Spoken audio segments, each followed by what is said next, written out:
Bueno, el tema de la mesa es el periodismo frente a la crisis social, cómo cubre la inseguridad y la delincuencia, vendría a ser una continuación en algún sentido con lo que hemos escuchado antes. Y yo creo que es el gran desafío del periodismo, no solo argentino, de cómo se enfoca este tema. Es casi un lugar común que los encuestólogos digan que la violencia, la inseguridad, mejor dicho, es el tema que más preocupa a los argentinos, y en la reciente compulsa electoral esto se meneó bastante como determinante, digamos, de cómo actuaría el electorado, que luego se verificó que algunos de estos parámetros, cuando fueron a los hechos concretos, las voces de la dureza en cómo enfocar, tratar este tema, tuvieron un traspié fenomenal. De todas maneras, yo quiero decir con franqueza que uno se siente muy enojado con el periodismo como enfoca estos temas, especialmente la televisión, que a veces es como si uno prende y sale un chorro de sangre que nos baña a todos. Y bueno, es una cuestión que fuera del contexto o mirado aisladamente se convierte en una retahíla, en una seguidilla de violencia, de crímenes, de morbo, que no ayuda a la comprensión y hasta yo diría que es un agente adicional a la inseguridad. La manera que algunos medios tratan el tema, sobre todo los medios audiovisuales. Pero en fin, acá están convocados especialistas o gente que está preocupada por este tema. Estela Martini, profesora de la Universidad de Buenos Aires y coautora del libro Calidad Periodística. Mariano Sarabia, redactor de La Voz del Interior y autor de distintos libros de investigación. Y González Martínez, aquí a mi lado, presidente de la Asociación Reporteros Gráficos de la República Argentina. Yo le pediría a Estela Martini que comience y nos ilustre sobre el tema. Hola, buenas tardes. Agradezco a FOPEA la invitación. Yo voy a hablar un poco sobre la cobertura que los medios hacen sobre el delito y la problemática que se denomina de la inseguridad. Y lo voy a hablar, hago el contexto. Yo trabajo en la universidad y dirijo un equipo de investigación donde hay egresados de comunicación, pero también periodistas.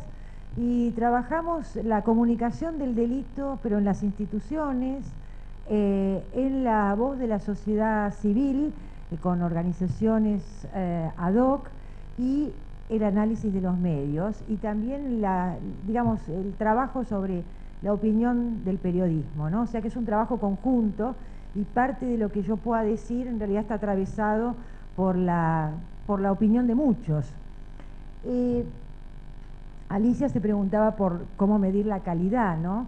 Y a mí se me ocurre tirar una posibilidad, que es esa calidad en relación con la información, como decía Herbert Schiller, la información socialmente necesaria, ¿no? Esto es, ¿qué necesita la sociedad argentina por parte de sus medios de comunicación? Y esto en el caso de la problemática puntual del delito, que se suele condensar en una sección que se llama policiales, tanto de la televisión como de los diarios o las revistas, ¿no? E incluso en los blogs, en las versiones online, en el periodismo digital. En algunos casos se lo llama simplemente información general, ¿no? Una gran bolsa. Pero esto que aparece en ese lugar, sin embargo, como planteaba Isidoro recién, forma parte de un valor en juego, un capital en juego en el mercado de la política y en el mercado de la gobernabilidad. Porque lo cierto es que los medios aparecen casi como gestores de gobernabilidad a partir, de muchas problemáticas, pero esta aparece como una problemática como más flexible para discutir esto.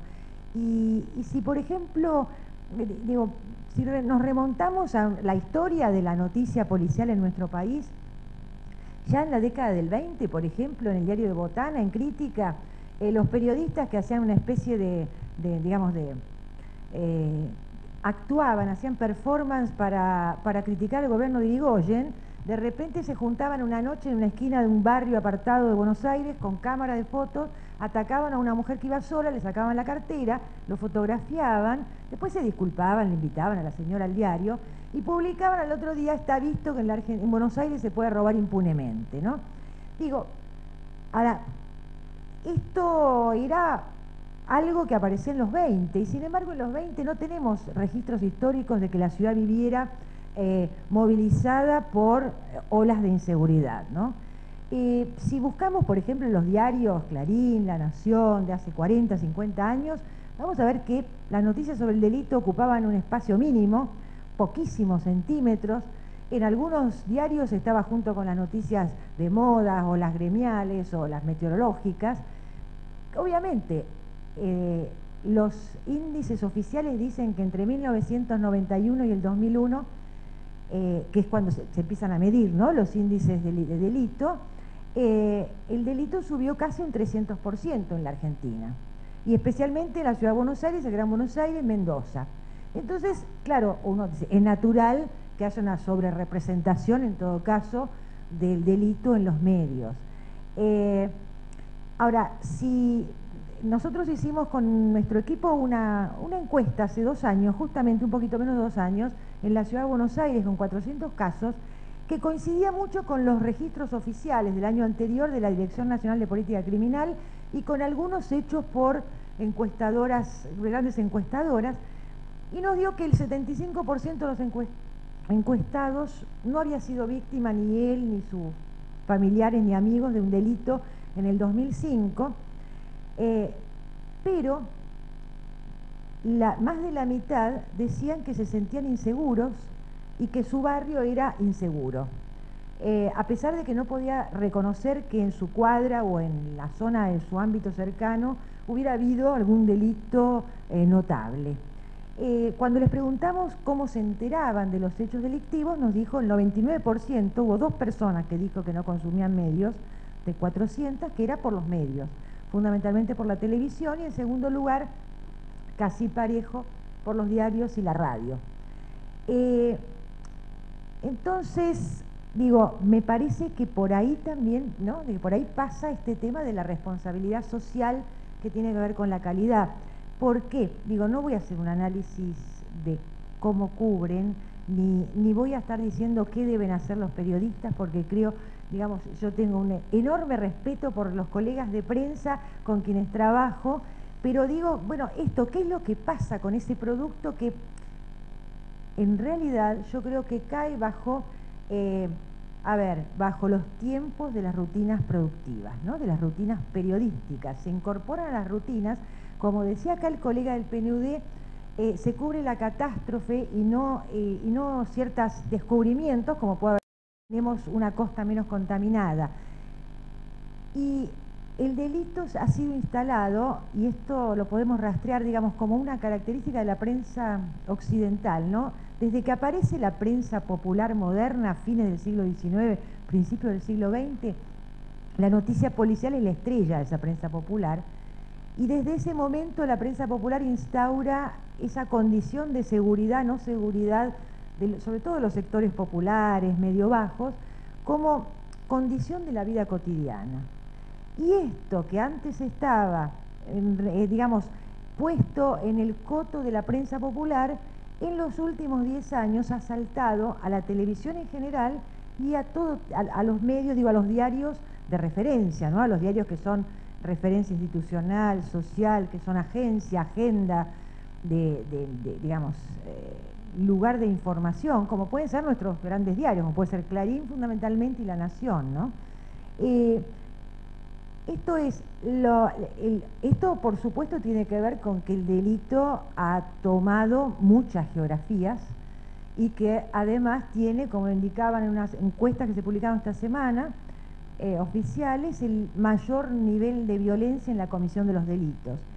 Sin embargo, el modo en que aparece construido en los medios da como una representación de crónicas de un país alterado, ¿no? Esto es, casi no habría nada más que el delito, y están enfatizando, en este momento en la televisión enfatizan que la primera medida o en la agenda urgente que tiene que ocuparse Cristina Fernández cuando asuma es el tema de la inseguridad. Con lo cual dejamos de lado los indicadores, por ejemplo, que aparecían en el trabajo de la Konrad Adenauer, los indicadores que señalaba Alicia, ¿no?, del Observatorio de Periodismo Social. Esto es la problemática de la minoridad en riesgo, la problemática del trabajo, la problemática del hambre, ¿no es cierto? Lo cual no quiere decir que tengamos que descuidar la problemática de la violencia delictiva, ¿no?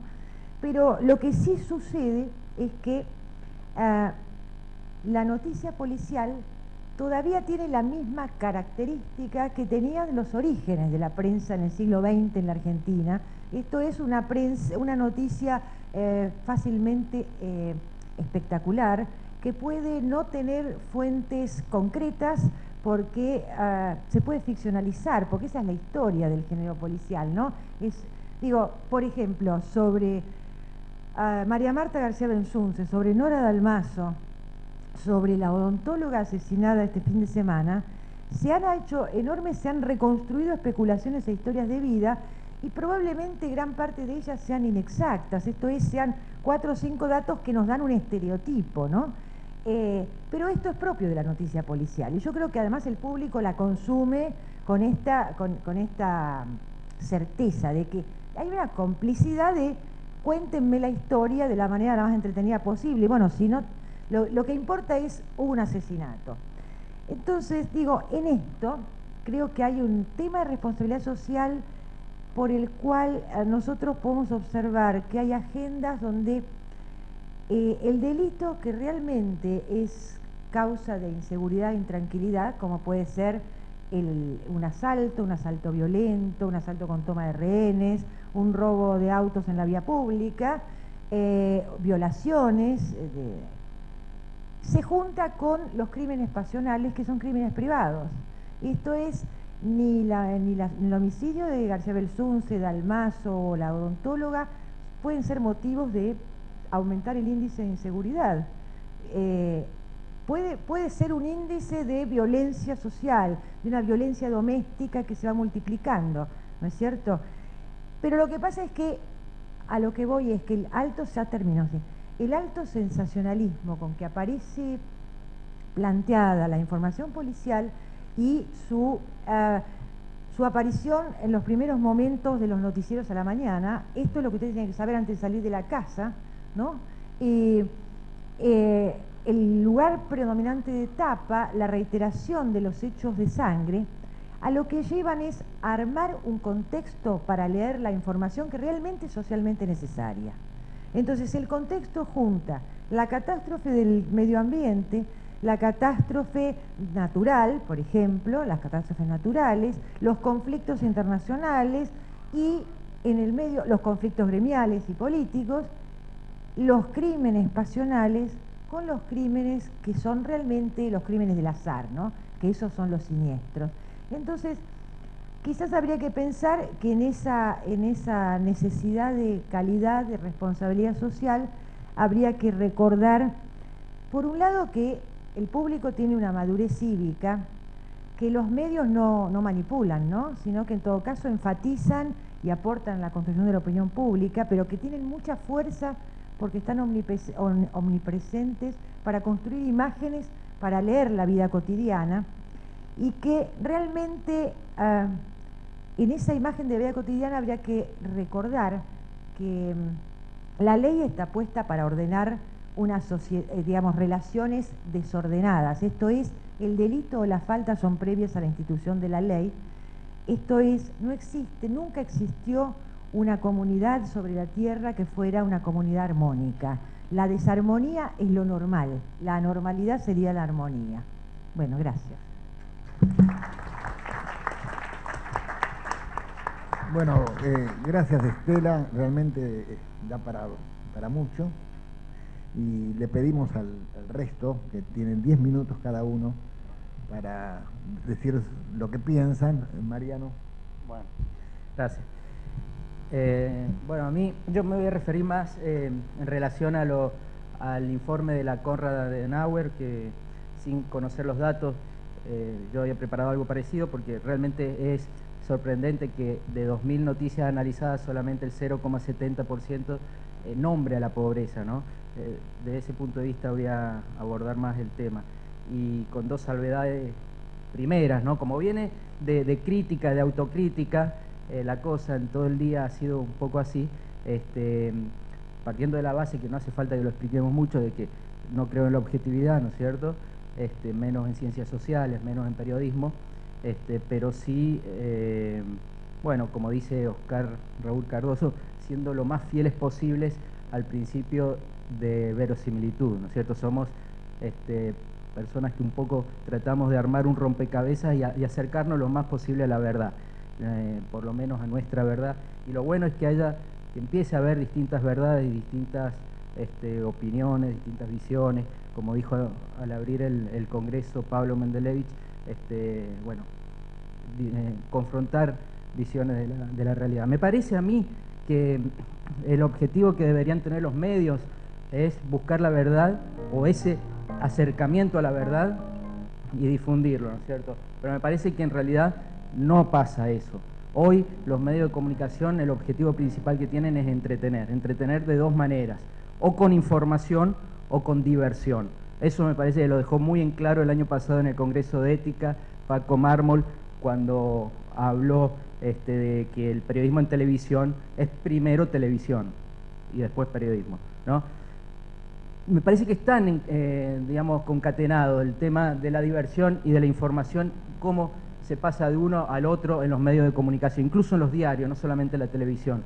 La diversión históricamente ha tratado de asemejarse a la realidad, desde la tragedia a la comedia griega, pasando por el teatro Shakespeare, la ópera, el cine y la televisión en el siglo XX, ¿no? Y ahora los reality shows y los jueguitos y la Second Life en internet y todo lo que busquemos, ¿no? Y lo que más se acerca paradójicamente a la realidad, me parece hoy, son los reality shows. No son una cosa tan irreal como nos parece por ahí, con una visión, con un análisis superficial. Tanto Gran Hermano como Tinelli, como incluso el Gen Argentino, son lo más parecido a la realidad. Exactamente reproducen el sistema en el cual vivimos y reproducen lo que le está pasando a la persona común, al ciudadano común y sobre todo al trabajador. Eso de estar en una casa y estar permanentemente nominados para abandonar la casa, le pasa al trabajador que vive con la espada de Damocles sobre la cabeza, de que en cualquier momento se queda sin trabajo y pasa a ser un don nadie, ¿no? Pasa a perder hasta la identidad, porque un trabajador sin trabajo no es nada. Y entonces, cuando se va de esa casa que es la sociedad, pasa a ser un marginado, un desocupado, encima, ante la indiferencia de la casa y ante la indiferencia, sobre todo de los medios de comunicación, lo único que le queda es el conflicto, ¿no es cierto? El trabajador normalmente tiene como arma la huelga. El desocupado tiene como arma transformarse en un piquetero, cortar rutas, quemar gomas y hacer lío. Y si hay mucho lío, mejor, porque recién ahí entonces los medios de comunicación nos acercamos. Como ya se ha dicho acá, ¿no? Cuando hay conflicto, cuando hay lío, y si hay violencia, mejor, y si hay muertos, mejor, recién ahí nos damos cuenta que hay un problema.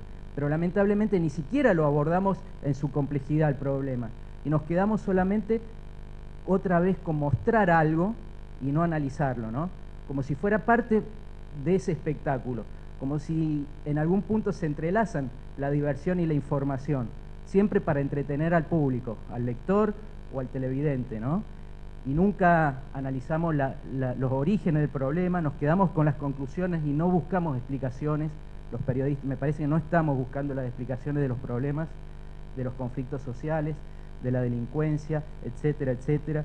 No buscamos los efectos, nos quedamos con las causas nada más. Y ahí otra vez recordemos la famosa frase de Paco Mármol, que el periodismo en televisión es primero televisión, ¿no es cierto? O sea, el hambre, la pobreza, no están en los medios, no hablamos de esos temas. Como dice Jorge Alperín, quizás porque no nos gusta hablar de los pobres, porque a lo mejor periodistas y público compartimos la clase media, compartimos un montón de orígenes, educación, prejuicios, visiones del mundo, y no nos gusta, menos en esta época de reactivación económica, con 2 manguitos en el bolsillo, no nos gusta ver que sigue habiendo pobreza y que la desigualdad, a lo mejor la pobreza se ha disminuido un poco, es verdad, el desempleo también. Pero ayer hablaba, por ejemplo, con José Bengoa, un escritor, politólogo chileno, y me decía, el problema por ahí no es la pobreza, sino la desigualdad. Y la desigualdad en Latinoamérica se está acrecentando. A lo mejor disminuye la pobreza, pero la desigualdad es la que genera también mucha violencia, engendra violencia, ¿no es cierto? Entonces, si no hablamos de pobres, si no hablamos de hambre, si no hablamos de falta de educación, ¿de qué hablamos? De inseguridad. Otra vez quedándonos con las consecuencias y no con las causas, ¿no? Y entre otras cosas, no solamente desde un punto de vista de espectáculo, de entretener al público, sino también, como decía Estela, porque construimos una realidad y construimos herramientas que terminan siendo herramientas políticas también. No nos hagamos los desentendidos los periodistas. Entonces, la clase media y las clases altas tienen un problema hoy, y es verdad que hay inseguridad. Y esas clases quieren caminar, el otro día lo decía Nicolás Casullo, en televisión, en un programa de Moral Solá, creo. La gente, el señor de clase media quiere que su hija camine tranquila por la calle hoy, no dentro de 10 años cuando solucionemos los problemas de educación y de hambre. Quiere hoy. Bueno, ¿cuál es la solución para resolverlo hoy? Esto que decía Estela, más policía en la calle, tratar el tema como un problema policial y no social, ¿no es cierto? Entonces, no solamente Cristina tiene esa agenda para cuando asuma. Ya Scioli anunció que su primer medida va a ser trasladar a los detenidos de las comisarías a las cárceles para que los policías queden liberados para salir a la calle, ¿no es cierto? O sea, estamos tratando el tema como un problema policial y no social. Ya lo dice Leonardo Boff, tomando aquel concepto de Samuel Huntington de choque de civilizaciones, dice Boff que el verdadero choque de civilizaciones se va a dar y ya se está dando al seno propio de la sociedad, ¿no es cierto? Dentro de las mismas sociedades. Y lo estamos viendo en Brasil principalmente, con la militarización de las favelas, lo que está pasando en San Pablo, la guerra que hay entre el PCC y el Estado de San Pablo, ¿no es cierto?, del primer comando capital. En el medio la gente, en el medio el marginado, el ciudadano y sobre todo el pobre, ¿no es cierto?, que por un lado tiene al Estado que lo ataca en vez de defenderlo, y por otro lado tiene las bandas de narcotraficantes, de ladrones, de delincuentes, bandas organizadas, profesionales, que lejos de rescatarlo, a lo mejor con rebeldía incluso, lo degrada cada vez más, ¿no? Le da métodos para que se siga degradando a sí mismo. Yo les leo rápidamente. Vos, Isidoro, decime cuando... Y ya te estoy diciendo. Bueno, pero este es un libro que acaba de salir en Brasil, incluso han hecho una película, Elite da Tropa se llama, y cuenta las historias de BOPE, que es la Brigada de Operaciones Policiales Especiales, ¿no? Y las cosas que le hacen cantar en la instrucción militar a los policías, escuchen: hombres de negro, ¿cuál es nuestra misión? Invadir la favela y dejar cuerpos en el suelo. ¿Usted sabe quién soy yo? Soy un maldito perro de guerra, estoy entrenado para matar. Me voy a infiltrar en una favela y con mi fusil en la mano voy a combatir al enemigo provocando destrucción. Bueno, todo así, ¿no? Esto está pasando, ya hay un sistema, digamos, que surge de Estados Unidos, pero se expande por todo el mundo, que se llama MOUT, Military Operation Urban Territory, ¿no? Es la guerra urbana que se está ya implementando sobre todo en Latinoamérica, ¿no es cierto? Entonces, el choque de las civilizaciones es el marco. Las guerras preventivas pueden también darse en esto. Tenemos que terminar alguna vez nosotros de creer que somos dueños de decir lo que queremos. Sí, somos dueños, pero también alguna vez pensar que la gente tiene derecho a informarse pluralmente, ¿no? Y tratar de darle información ecuánime, plural, objetiva no, pero de calidad, ¿no es cierto?, que es de lo que se trata este Congreso. Democratizar la información. Lamentablemente yo no sé si va a surgir de nosotros o de los medios. Me parece que en algún momento la gente, así como el poder político cuando abusa se lleva, digamos, la reacción es la rebelión de la gente. También cuando el poder mediático se abusa, como en este caso, va a recibir como respuesta una rebelión. Una primera muestra de eso me parece que fue lo del 11 de marzo de 2004 con el atentado de Atocha, cuando la gente con los celulares, con los mails, con el boca a boca, se rebeló contra una mentira, ¿no es cierto?, del poder político y del poder mediático. Me parece que eso es un germen que, ojo, si no nos democratizamos nosotros, si no buscamos más ética y más calidad nosotros, nos lo van a demandar. Nos lo van a demandar la gente. Tenemos que empezar a buscar las causas, explicar, formar, dar lugar a distintas opiniones, sobre todo en estos temas sociales, de conflictos sociales. Bueno, eso era. Gracias. Gracias. Mariano, bueno, Gonzalo. Bueno, por último, el fotoperiodismo.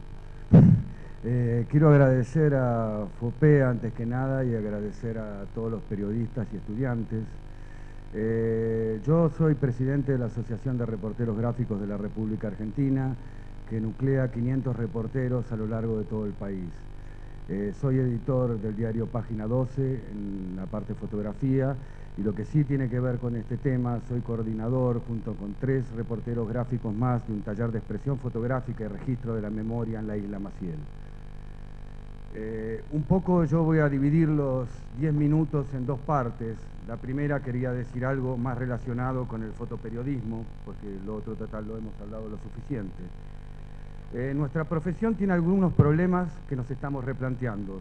Las fotos que aparecen en los diarios y en las revistas se pone el nombre del autor perdido en un rincón junto a la imagen. Pero por cuestión de ley, y a veces ni esto, nada, no hay nombre. La cultura en general no nos reconoce como autores. El nombre de verdad es para el autor del artículo. La imagen solo acompaña. No hay más que ver en el diario nuestro nombre chiquitito, disminuido por la tipografía, al lado de la tipografía mayúscula del que escribe. Somos propietarias legales, pero no tenemos un ojo propio de autor, según lo dice la cultura en general. La imagen es presentada como ilustración secundaria del texto del periodista de turno, no solo en el diario ni en los medios. La mayoría piensa que los textos son mucho más importantes y complejos que la foto. El que sabe dar forma a esa importancia y complejidad de las palabras merece ser considerado una persona aparte, reconocible. Nosotros no somos autores. La foto no deja dudas, la foto no disuelve la inmediatez. El texto por naturaleza pierde ese instante con explicaciones, causas o sinónimos. Y la verdad es que la foto esconde al que la hace, no se esconde. Y esconde nuestro trabajo, nuestro ojo. Nuestras propias fotos están tan en contacto con el instante que refuerzan los prejuicios de la cultura. La cultura da valor a lo que no pierde sentido con el tiempo. Los libros que duran, da valor a cosas que consideran como eternas o casi. Nosotros trabajamos con el instante. Nuestro trabajo pareciera no registrar nada de eso. Lo mejor de nuestro trabajo nos juega en contra. En la foto la gente no ve a su autor, salvo la mamá o la tía Cholula que busca esa tipografía diminuta en los diarios que envuelven huevos el día de mañana. El autor de una foto deja en ella un registro visual, pero ese registro no ve en cada detalle. Por eso la gente ve el instante, no la eternidad. No es raro entonces que no se nos considere autores entonces. La foto por su naturaleza refuerza los prejuicios de la cultura. No pretendemos modificar las tradiciones arraigadas de la cultura. Que el instante se convierte en memoria, en historia, incluso para los que no vieron la imagen en su momento. La imagen no es solo ese instante, es perpetuarlo. Cuando se libera todo el poder del fotoperiodismo, la imagen aparece sin texto que decida su sentido, no ilustra. Las fotos dejan hablar también a los que aparecen en las mismas, sin trabas. En las muestras de los comienzos de los años 80, en plena dictadura, me refiero a las muestras anuales de Argra, el miedo militar, todas estas características no necesitaban ser explicadas. La censura había sido legal, siniestra. Un grupo de Argra disidente tomó la decisión muy riesgosa entonces, estamos hablando del año 81, de manifestar más fuerte que nunca todas estas libertades éticas y profesionales del fotoperiodismo a través de nuestras muestras en plena dictadura. Nuestra modesta intención es materializar una cultura como el elogio a la sombra y a la luz. Ahora sí, esto es un poco un llamado a que sería muy importante entablar los vínculos y estrechar más vínculos con el fotoperiodista, con los fotoperiodistas. Hoy en día nosotros estamos tratando de crecer, estamos tratando de tener talleres, de estudiar redacción, de hacer traducciones, de meternos mucho más a fondo en todo lo que es. Tal vez yo no soy la persona indicada, no soy el charlista del fotoperiodismo, pero sí trabajo con muchísima pasión. Y esta pasión se vuelca un poco en trabajos sociales que realizamos con un grupo de 4 fotoperiodistas desde hace aproximadamente 3 años en la isla Maciel. Es un taller de expresión fotográfica y registro de la memoria. No es una salida laboral, es una utopía. Son chicos que conviven con las drogas, chicos que viven en un medio en el cual es totalmente hostil, y plantear la fotografía como una salida laboral es una utopía. Más bien trabajamos en una escuela pública.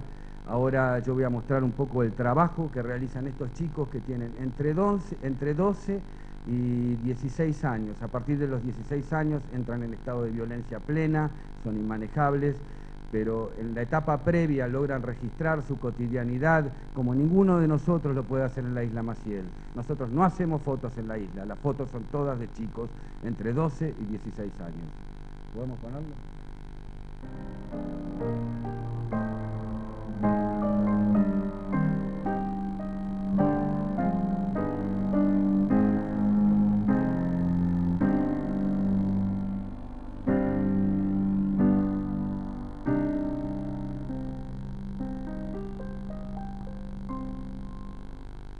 Turbio fondadero donde van a recalar barcos que en el muelle para siempre han de quedar, sombras que se alargan en la noche del dolor, náufragos del mundo que han perdido el corazón, puentes y cordales donde el viento viene a aullar, barcos carboneros que jamás van a zarpar, sordos cementerios de las naves que al morir sueñan sin embargo que las manos de partir. Niebla del riachuelo amarrado al recuerdo, te sigo esperando. Niebla del riachuelo, desamor para siempre me va alejando. Nunca más volvió, nunca más lo vi, nunca más su amor nombró mi nombre junto a mí. Esa misma voz que dijo adiós.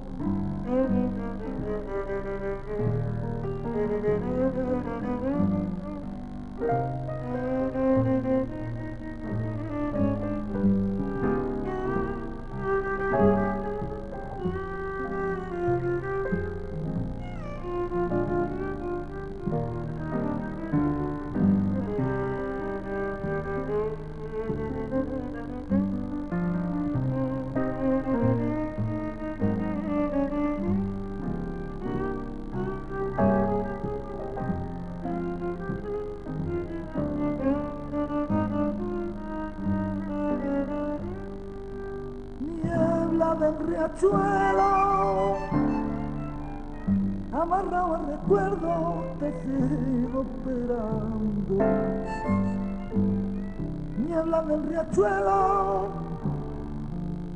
desamor para siempre me vas alejando.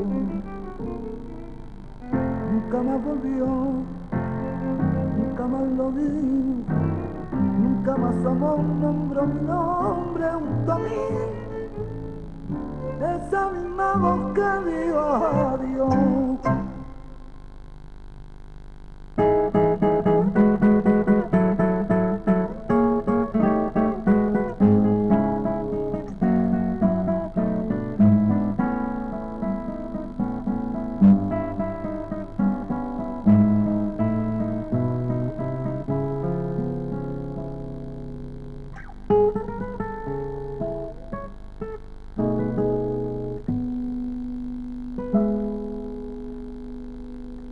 Gracias.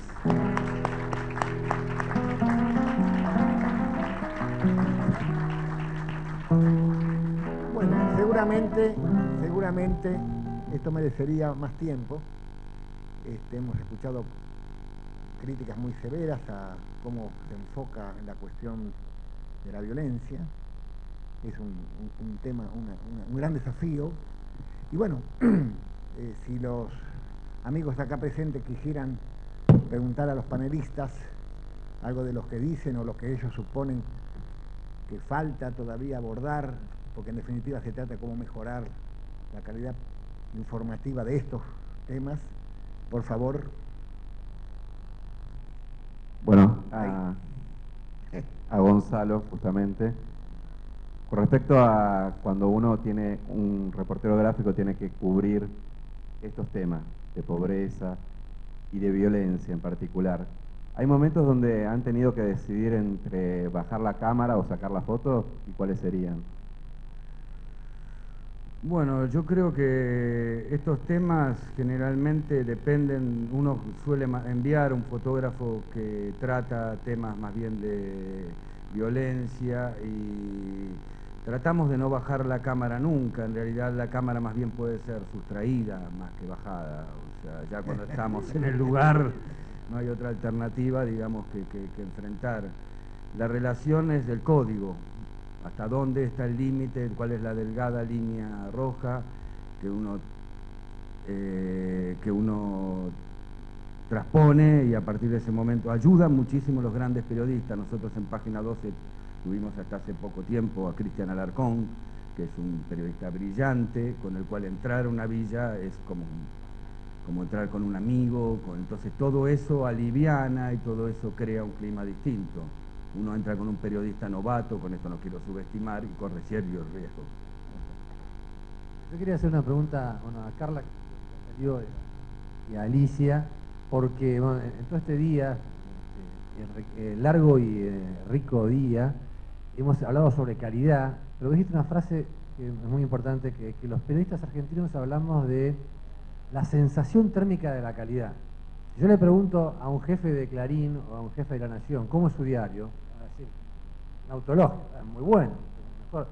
Los mejores diarios de América Latina son los diarios argentinos y demás. Entonces, esto es lo que nos faltan estos indicadores para que el debate sea sobre cosas concretas, porque en definitiva, los que hacemos una autocrítica como aquellos que hacen autoelogio, nos pasamos sensación térmica. Entonces, la pregunta es, la agencia Andi de Brasil tiene un programa informático donde, por ejemplo, ustedes habrán visto cómo del análisis, no me acuerdo, 500 noticias o 1000 noticias, extraían frases con prejuicios contra los jóvenes en conflicto con la delincuencia, como pibes chorros, jóvenes delincuentes y demás.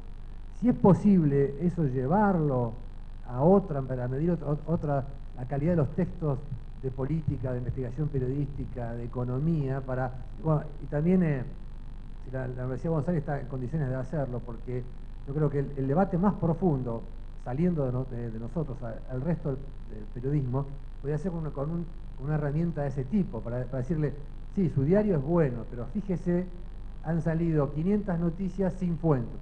¿Se puede hacer eso?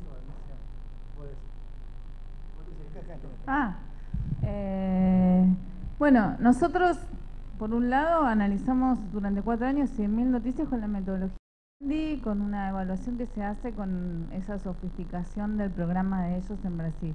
Pero después nosotros, utilizando, digamos, esos parámetros, hicimos una investigación casera en nuestra organización durante 2 años seguidos, analizando 5.000 y tantas noticias sobre la cantidad de fuentes que utiliza Clarín y 10 diarios más, sobre cuántas veces utilizan como fuentes a organizaciones sociales. Y esto lo hicimos nosotros en nuestra oficina con un equipo de 4 periodistas analizando las páginas web, por ejemplo. Y por eso dijimos, bueno, si hay 115.000 organizaciones sociales y 5,5 millones de voluntarios, ¿cómo esto se refleja que trabajan desde temas institucionales hasta educación, etcétera, etcétera? ¿Cómo esto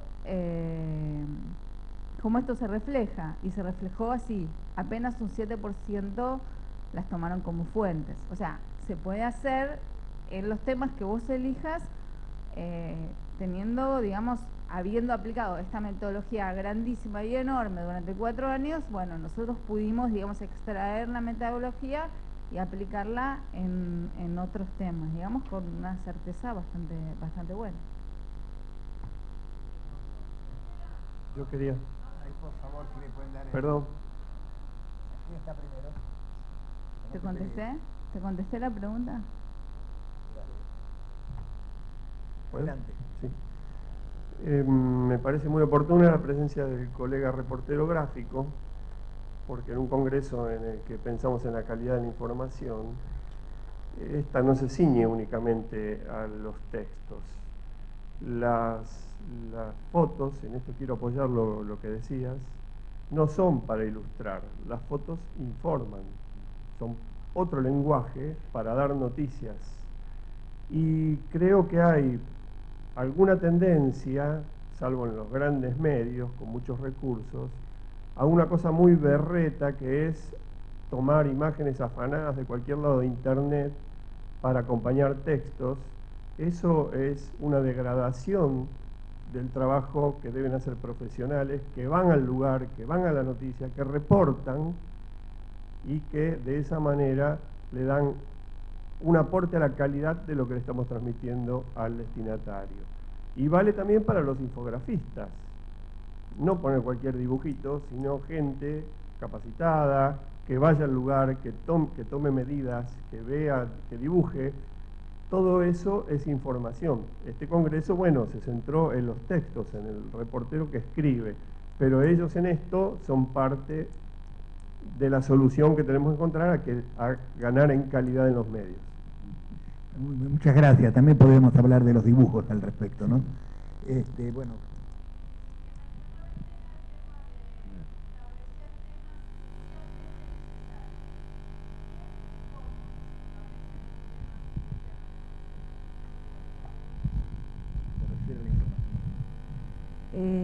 Yo no creo que haya alguien que específicamente se pudiera arrogar esa única capacidad. Me parece que esto forma parte, justamente, hay instituciones transnacionales como justamente Naciones Unidas o el Proyecto Naciones Unidas para el Desarrollo, que en su informe de desarrollo humano anual te va mostrando cuáles son los índices de sufrimiento y los índices que caracterizan digamos, los problemas, las agendas de problemas sociales globales. Entonces yo creo que por un lado hay fuentes de información locales, porque el PNUD se nutre en realidad de la información que da cada país, y me parece que confiables más o menos hay índices estadísticos en todos lados, y por otro lado, digo, el propio trabajo periodístico implica esto que en el ambiente se llama el olfato, que es un poco la lectura de índices. O sea, el periodista en realidad se ha preparado para leer los índices, ¿no? Que eso que está casi las huellas al estilo detectivesco, para usarlo metafóricamente. Digo, es aquel que sabe de la realidad como para poder incluso adelantarse, poder leer tendencias, ¿sí? Entonces, si estamos, suponete, si vos tenés datos de que tenemos una serie de conflictos que tienen que ver con las desigualdades que se habló acá, las problemáticas fuertes que tiene nuestro país y el continente, por ejemplo, quizás el poder especificar sobre calidad de vida cotidiana, actividades, digamos, las acciones de las organizaciones, de la sociedad civil organizada, el bajar cierto nivel de, digamos, la realidad es violenta, no es un problema de borrar la realidad, pero la descripción minuciosa del cadáver de Nora Dalmazo no aporta a una sociedad que pueda estar cabalmente informada. En todo caso aporta, yo creo que esto forma parte, que esto es a pesar del mismo periodismo, ¿no? Porque acá estamos hablando de periodismo y también hay que pensar que el periodista trabaja en una empresa, y de repente la empresa está, digamos, ha pasado esto que pasa en televisión, que la televisión es entretenimiento más información, pero en realidad es fundamentalmente entretenimiento porque nació así, para hacer entretenimiento, y esto es como que está ocupando otros espacios informativos, y entonces la noticia se está transformando en commodity, en mercancía. O sea, yo no niego que sea un negocio tener una empresa de medios, porque si no, como, digamos, no tendríamos empresas de medios, no tendríamos medios. Lo cierto es que es un tipo de negocio muy especial. No es lo mismo vender noticias que vender zapatos, ¿no? Entonces, en ese sentido, es como, digamos, cualquiera puede vender zapatos, más o menos, ¿no? Y que no se ofendan los zapateros, digo, pero no cualquiera puede ser periodista. Y justamente porque hay una capacitación, una responsabilidad, un trabajo cotidiano sobre la realidad. Entonces, hay fuentes de donde entender cuáles son los problemas graves, pero yo creo que además nuestros periodistas lo saben. Probablemente muchos estén bajo el impacto del tiempo que te respira en la nuca, o de la presión de la empresa, pero lo cierto es que yo digo, si hay un encuentro como este, es porque hay un periodismo que produce y que reflexiona y que, como en cualquier actividad, puede hacer sus autocríticas y sobre los cuales uno confía plenamente, porque si no, estaríamos en otra cosa.